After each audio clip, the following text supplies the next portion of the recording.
Hello, this is Dr. Christy Patton-Lukes, and I am here to talk to you about Chemical Engineering Thermodynamics 1.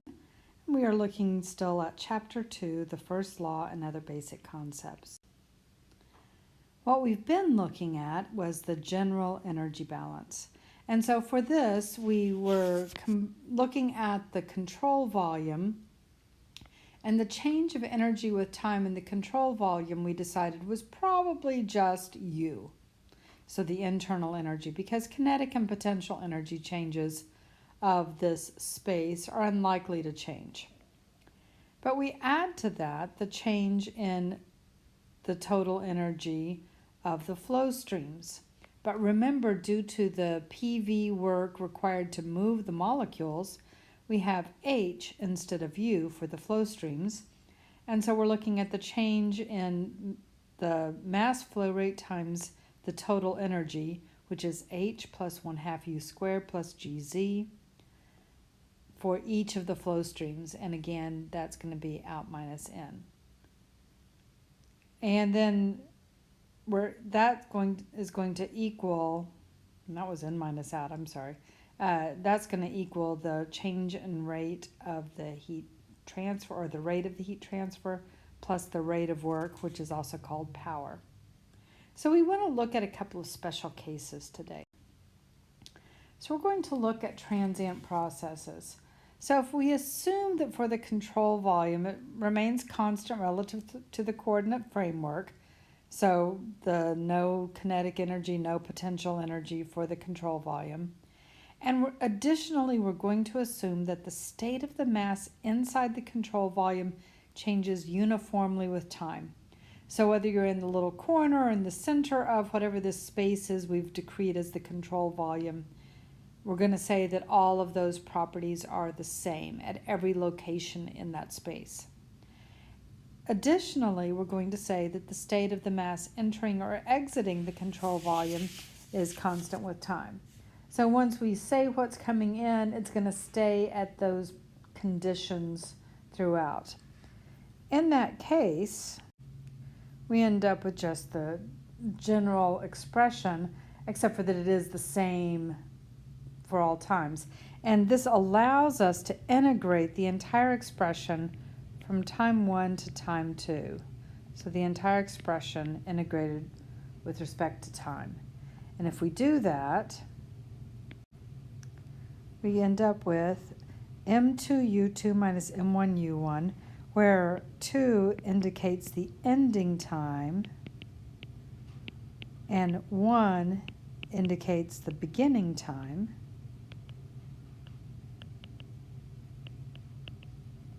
And that plus the exiting total energy, so ME times HE plus 1/2 velocity squared plus G times the height squared, minus the inlet enthalpy plus kinetic energy plus potential energy.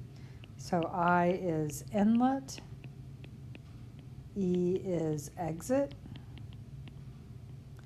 and that's going to equal to Q plus W. Now this has been integrated over time, so this is the total over the time period.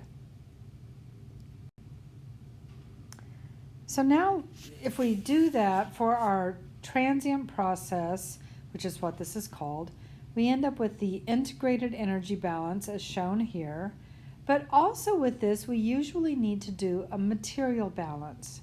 And the material or mass balance for this ends up being that the sum of whatever mass comes in minus the mass that leaves is equal to the mass at the end minus the mass at the beginning. And these are called transient processes because they have flow, but they also have changes with time. So what about situations where we are at steady state? So let's look at steady flow processes. Now, most of the time we can safely assume that our process operates at steady state for most chemical engineering processes. Not that that's exactly true, but it's going to be the design condition or what we ideally would have. If the process is operating at steady state, then we can assume that at every point within the control volume, the state of the mass does not change with time.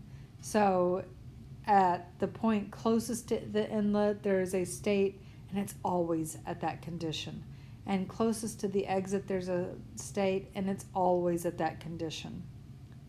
Additionally, we can assume that the mass flow rates and the states of the flow streams do not change with time, and that the rate of work and the rate of heat are constant. So we're assuming that whatever is happening is going to stay the same over all time.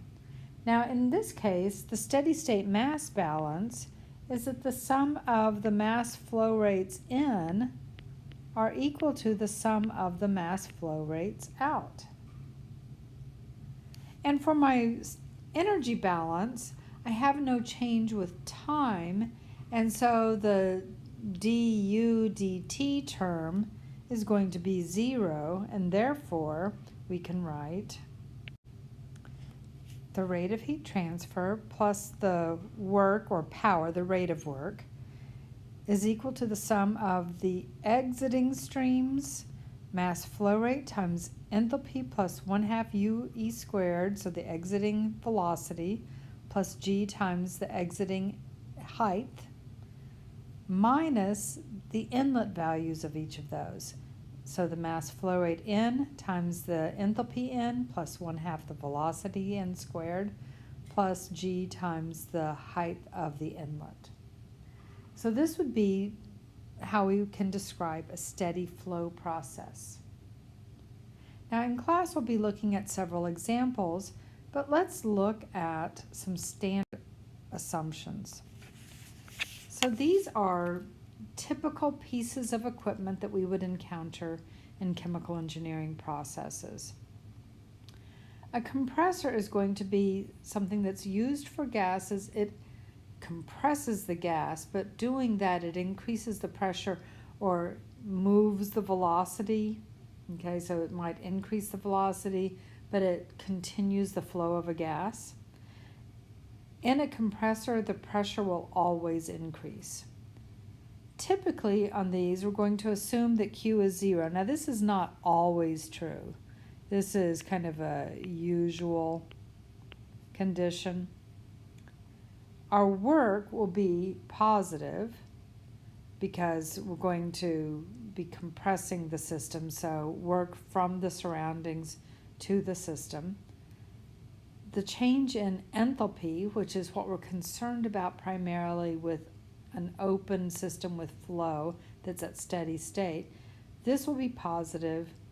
Typically we're going to see the kinetic energy be 0, but it might not be. And the potential energy almost always will be 0. We also have a nozzle and diffuser. A nozzle and diffuser is a very small device.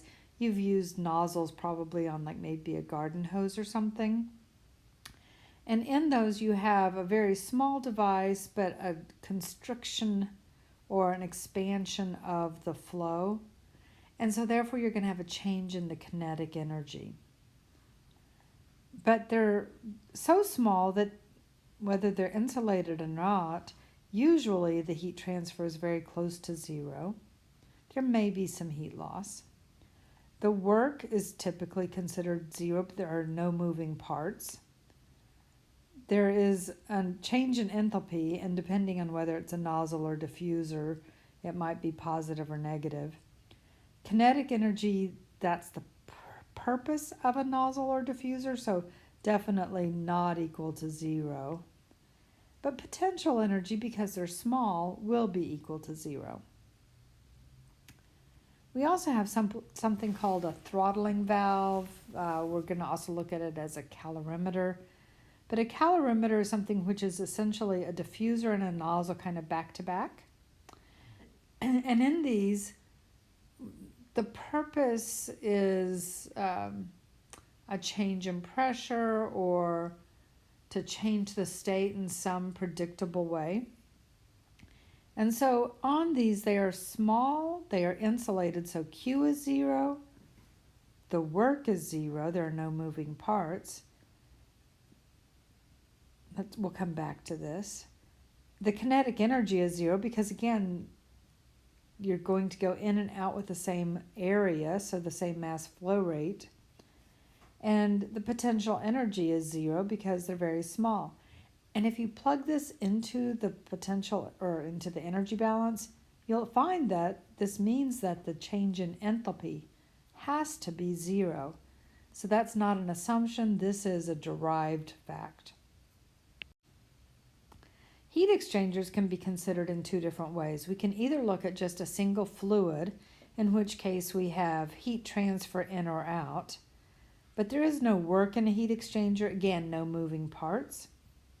There is a change in the enthalpy because that's sort of the purpose of a heat exchanger, to change the energy of a fluid.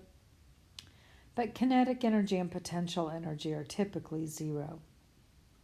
We're going to usually assume that the pressure is constant. And if we have two fluids and the fluid out of one is the heat out of one fluid is the heat into the other fluid. But based on that, we can also look at both fluids at one time. And in that case, I have two streams in and two streams out. But the heat exchanger is typically insulated, and so therefore all the heat is going from one fluid into the next. It's not leaving the system. The work is still zero because there's no moving parts. The change in enthalpy, again, not zero. That's sort of the purpose of a heat exchanger. But the kinetic energy and potential energy are typically zero. The pressure for a single fluid will be constant. Pumps are the liquid version of a compressor, and so pressure will increase. Usually there will be some either adiabatic, so no heat transfer. Sometimes they are cooled. Work is definitely greater than zero. There will be a change in enthalpy. And the kinetic energy might be zero if there's not a change in velocity. And the potential energy might be zero if there's not a change in height. A turbine is a way that we send work out from the system into the surroundings. These are best done with gases, and this will drop the pressure. The heat transfer is either zero or negative if you're cooling them. The work is definitely negative. That's the purpose of a turbine. And this will drop the enthalpy. Typically, but not always, the kinetic energy will be zero, and the potential energy almost always is considered zero or negligible. And finally, we have a mixer as our standard types of steady state equipment. In a mixer, I have multiple streams in and out, so I'm going to have to combine this with a mass balance. Generally, because they're like a tea in a pipe, and so therefore the heat transfer and work will be zero because there's no moving parts, they're small. Whether they're insulated or not, you usually don't have substantial opportunities for heat transfer. On a mixer, the net change in enthalpy ends up being zero because the kinetic energy and potential energy are zero. And so therefore, if you look at the energy balance, this is going to be derived that you end up with a net change in enthalpy of zero. Now for a mixer to work, all streams in and out must be at the same pressure. So this concludes this video lesson. We're going to, in the next lessons in class, be looking at example problems. Thank you very much for your time.